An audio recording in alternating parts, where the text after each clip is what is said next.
आज बात होगी chapter number 3 world of numbers की। बात करेंगे पहली एक्सरसाइज की। इसमें इंट्रोडक्शन में ज़्यादा कुछ बताने के लिए है नहीं, ये क्वेश्चन बहुत इजी है। 10 मिनट के अंदर आपको ये पूरी एक्सरसाइज बड़ी ही आसानी से बनने लगेगी। आइए पहले क्वेश्चन पे आ जाते हैं। तो पहले क्वेश्चन में लिखा है, आप भी पढ़ना चालू करिएगा। लिखा है कि merchant in a port city is exchanging bag of spices for a copper ingots. क्या कर रहा है मर्चेंट? मर्चेंट जो है स्पाइसेस का बैग दे रहा है और सामने से क्या ले रहा है? कॉपर इनगोट्स ले रहा है। ये कोई करेंसी हो सकती है, तो उसमें ज्यादा जाना नहीं है अपन को। तो बैग ऑफ स्पाइसेस के एक्सचेंज में उसे क्या मिलने वाला है? कॉपर इनगोट्स मिलने वाले हैं। आगे लिखा ही रिसीव 15 इनगोट्स, उसे 15 इनगोट्स मिलते हैं 2 बैग के लिए। ठीक है, तो 2 बैग के लिए उसे 15 इनगोट्स मिलते हैं। पूछा जा रहा है कि अगर उसने 12 बैग स्पाइसेस के दिए तो उसे कितने कॉपर इनगोट्स मिले। बड़ा ही आसान क्वेश्चन है। इसने बोला कि उसे 15 इनगोट्स मिलते हैं कितने बैग के लिए? 2 बैग के लिए। तो हम क्या करेंगे, हमें 2 बैग का 15 इनगोट्स दिया गया है, तो हम एक बैग का निकाल लेंगे। और जैसे ही एक बैग का कॉस्ट आ जाएगा या एक बैग के इनगोट्स आ जाएंगे, हम 12 से मल्टीप्लाई कर देंगे, क्योंकि हमें 12 बैग्स का इनगोट्स निकालना है। तो आइए स्टार्ट करते हैं। हमें बोला गया कि उसे 15 इनगोट्स मिलते हैं for 2 bags. He gets 15 ingots for 2 bags. तो भाई साहब, अगर उसे 2 बैग के लिए 15 इनगोट्स मिलते हैं, तो एक बैग के लिए कितना मिलेगा?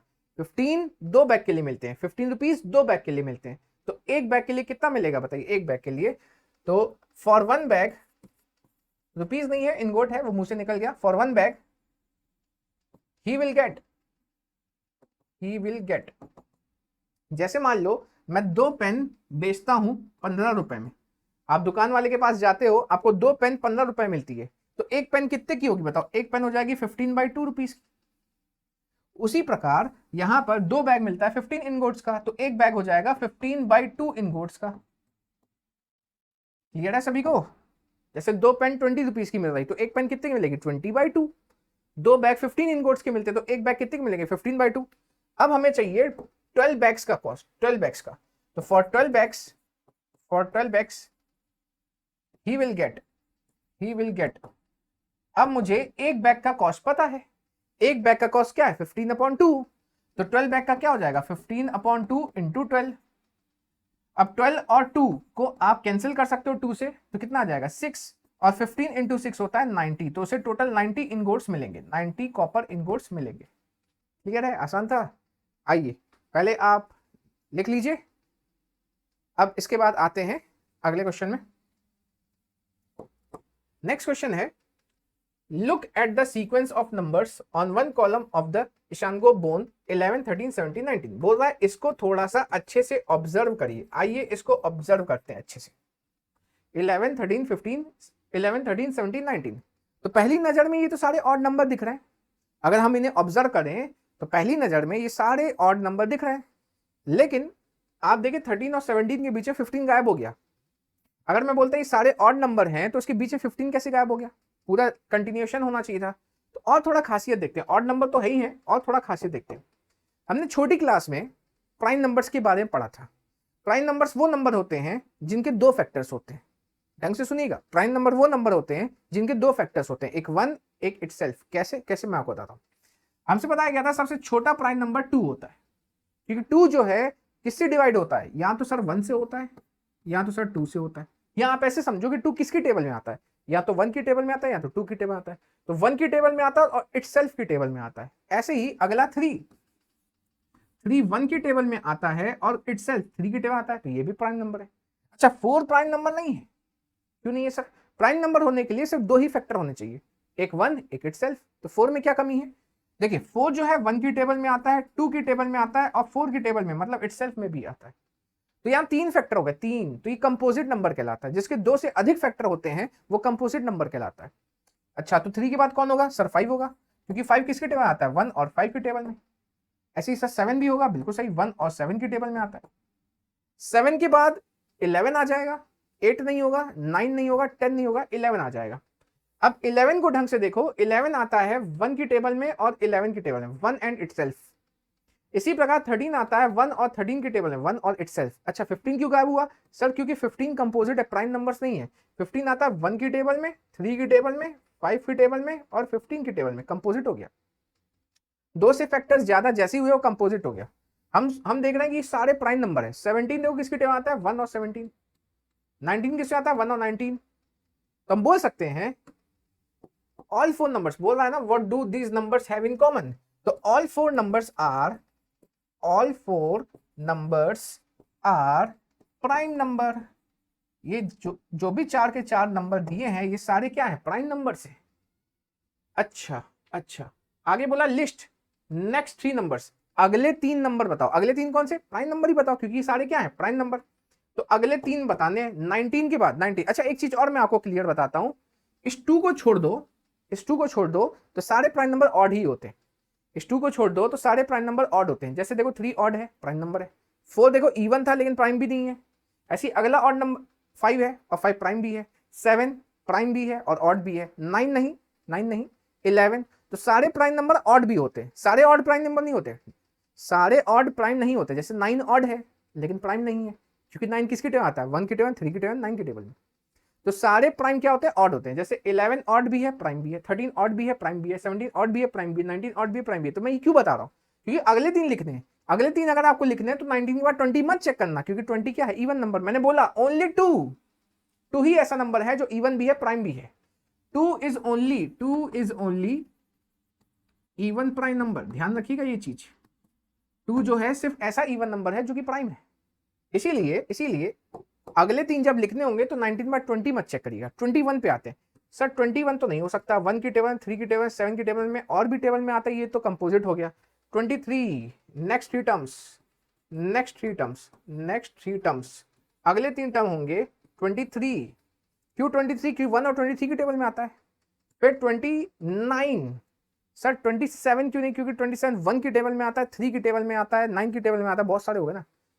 फिर 31 भी प्राइम नंबर है, 1 और 31 की टेबल में आता है। चलिए तो पॉज करिए, लिख लीजिए, आते हैं फिर नेक्स्ट क्वेश्चन में। तो नेक्स्ट क्वेश्चन में बढ़े। आपको ही पता है कि आपके जो भी स्कूल में एग्जाम्स होंगे या टेस्ट होंगे उसमें ये क्वेश्चंस तो आएंगे ही आएंगे एनसीईआरटी के, लेकिन उसके साथ एमसीक्यू पूछे जाएंगे, असर्शन रीजन क्वेश्चन पूछे जाएंगे और केस स्टडी क्वेश्चन पूछे जाएंगे, जो कि हमारे एनसीईआरटी में अवेलेबल नहीं है।